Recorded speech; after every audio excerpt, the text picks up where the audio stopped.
nk'ibindi bihugu cyangwa andi makampani yose, Illuminati nayo ifite birangantego ndetse n'ibindi bimenyetso byinshi biyiranga nk'ibyo twavuze twasanga ku iryo dolari rya Amerika.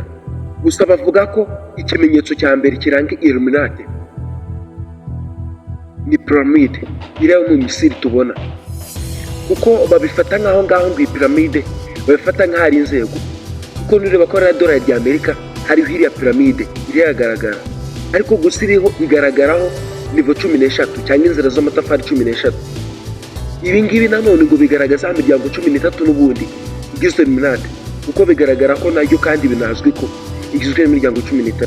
Gusa nyine iyo miryango yose ngo ntabwo ingana izenga, so yose ni imiryango y'ibanga. Kandi nushaka kubyemera neza uzare nko ku bahanzi b'Abanyamerika batandukanye nk'aba Jay-Z, ibimenyetso byinshi baba bakora, ubona ikiganza cyabo bagihuje ukuntu bagakora ishusho y'iriya piramide. Kandi nureba ko iyo note neza ukareba iyo piramide iri uko igaragara, hari akandi gapiramide gasa nkaho ari gatoya kari hejuru kadafasheho neza ko piramide iri hasi nini. Ibyo ngibyo bivugwa yuko ngo ibyo bigaragaza yuko ari uko ngo Illuminati itaragera ku ntego yayo bya nyabyo, ngo nimara kugera ku cyayizanye ndetse n'ikigamije, ngo kari agapiramide gato kari hejuru kazamuka nagafatane n'iyo piramide nini iri hasi, Illuminati bigeze ku ntego zayo. Kandi ibyo byose nibiba Antikristo izahita yataka isi. Ibyo bizaba bigezweho niko Antikristo izahita iza ku isi, niko biri bivuga mu buhanuzi bwayo. Ndetse nanone kandi ibyo nibyo byifuzo abagabo bahoze bafite na mbere hose bakijya gushinga umuryango w'ibanga. Ikimenyetso cya kabiri nyuma ya piramide kiranga Illuminati hari icyo bita all seeing eyes. Iri ni ijisho ubundi uzabona n'ubundi kuri rya dolari rya Amerika. Bivugwa ko ubundi riri ijisho ry'umuntu wakoze iyi Illuminati.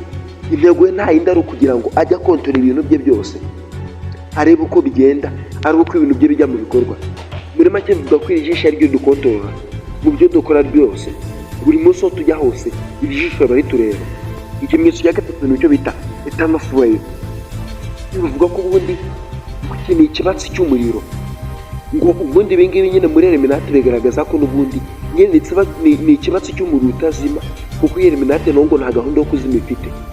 Ubundi niyo mpamvu yashyizeho iyo rogo y'ikibatsi cy'umuriro n'ubundi, nuko nawo ngo itazima, uwo muriro nawo ntuteze uzazima. Ikindi kimenyetso cya kane cy'iyi Illuminati niyo bita status of liberty.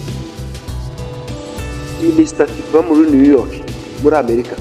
Ubundi tuvuga ko iyi stati yakozwe n'umugabo bita Frederick Barton.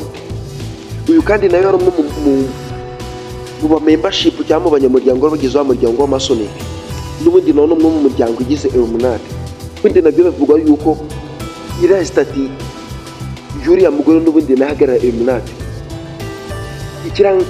Ikimenyetso cya gatanu gihagarara umuryango Illuminati ni owl, igihunyira. Igihunyira nacyo ngo ni kimwe mu bimenyetso bya Illuminati, kuko ngo iki ngiki cyari ikimenyetso mbere ubundi cy'ikigirwamanakazi bitaga manova. Iki cyari ikigirwamanakazi cy'ubwenge. Aho Abanyarwanda tubona iyi nyamaswa y'igihunyira nk'aho ari inyamaswa itera umwaku cyangwa imeze nabi, ariko abanyabwenge koko Abanyarwanda bagifata nk'aho ni ikimenyetso cyane inyamaswa, bayifata nk'aho ari inyamaswa y'ubwenge.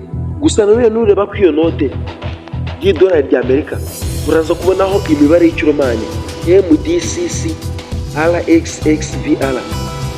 Ibi ngibi bisobanuye 1776.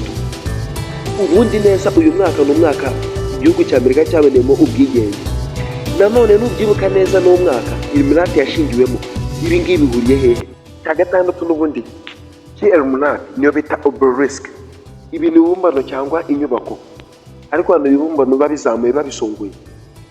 Aho wasangaga kera ku bapagani barizeraga yuko ibyo ngibyo ari ibintu bibayeho ahantu babahagaze, ari byo bizera ari imyizerere yabo. Ubundi no kwiki kibumbano uzasanga mu mijyi myinshi itandukanye nka Washington muri Amerika, mu Bufaransa, mu Misiri hose wabihasanga ibibumbano. Ubundi Illuminati ikoresha ibibumbano igaragaza yuko n'ubundi aho iri hayobowe. Ikimenyetso cya karindwi cya Illuminati no bita pentagram. Iki ni ikimenyetso kigaragara nk'aho ari inyenyeri, ariko ku bahanzi benshi ubundi uzabereba n'ubishaka uzabibona. Ariko iki ni ikimenyetso cyakoreshwaga kera n'abakurambere bacu, harimo nk'abapfumu, abarozi.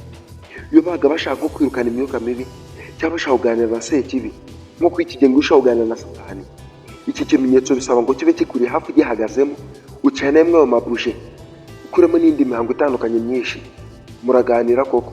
Kuko ngo mu 1971 perezida bitaga George Washington, uyu yari perezida Amerika, ari washinze n'uyu mujyi wa Washington wawubakishije, yahakaza umugabo bitaga Pierre Charles Lanfranc. Uyu nawe yari umwe mu bantu baga muri ya miryango amasonite, we yabaga muri wa muryango w'Illuminati. Ariko uburyo designinze uyu mujyi kuko ariko kazi bari bamuhaye, yawukoze buryo ki n'ubundi yashyizemo icyo kimenyetso cya Illuminati, icyo cya pentagram kimeze nk'inyenyeri. Kuko n'imifatwa ko uyu mujyi wa Washington ari wo mujyi w'isi, cyangwa ari wo mujyi n'ubundi wa Illuminati, kuko uzabona nkaho nurebera uyu mujyi ku ikarita, cyangwa icyo urebe nko kuri Atlas uri hejuru utawuhagazemo, bihita bigaragara neza yuko iki kirangantego n'ubundi cya Illuminati kirimo. Ikimenyetso cya 8 cya Illuminati ni 6 zo n'ubundi nabirira bivuga mu byahishuwe Yohana, n'ubundi birahagaragara yuko 6 ariko cyamenyetso gihagarara inyamaswa. Ndiko ko nicyo kirango neza cyangwa ikimenyetso cya nyacyo cya Illuminati, n'ubundi kivuga Antikristo. Umuntu ushaka kubera ku bahanzi b'ishayi by'amare byinshi, bafite ukuntu bafunga intoki bagahisha ijisho rimwe bakazamura intoki 3 neza neza. Ibi ngibi birebye bita bagaragaza 6. Kuba abahanzi benshi cyamwe byinshi bikora ibimenyetso byose ibi ngibi twavuze, nta kindi bagamije aba ari uguha icyubahiro imiryango bigomba. Kuko ngo bavuga ba Illuminati nabo ntago bikoresha koko kwabo, kuko n'ubundi ngo iyi si yacu turimo n'ubundi ni ya Satani, kuko tubizi n'uyoboye. Kuko namwira muri Matayo no bavuga yuko ukuntu Yesu yari ari mu butayu, Satani akamugeragesha kumubwira ngo simbuka ku iyo nyubako ndagwiye isi uyobore, n'ubundi isi niye.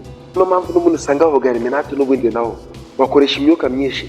Ari mu byanditse muri Yohana wa mbere ibice 1 n'umurongo wa 1 kugera kwa 3, ko ku iki gihe hari imyuka myinshi, hari ni Antikristo. Tugomba kubanza tukamenya imyuka duhangana nayo yariyo, tukabanza tukayisuzuma. Kandi no mu Efeso 6:12 no havuga uburyo intambara turwana mu isi atari intambara y'amasasu cyangwa intambara y'ingufu, ko ari intambara tutakishoboza, ari intambara yo kurwana Yesu gusa. Ariyo mpamvu ibyo byose ugomba kubera Yesu Kristo, ari umurongo muzima ugomba gucamo ukuyobora. Gusa ikindi ntasoza nakubwiye, gusa ubundi ijambo Illuminati tugenekereje mu Kinyarwanda bisobanuye ngo ni nk'abahishuriwe cyangwa abamurikiwe. Ntari ono nimenya byimbitse cyane.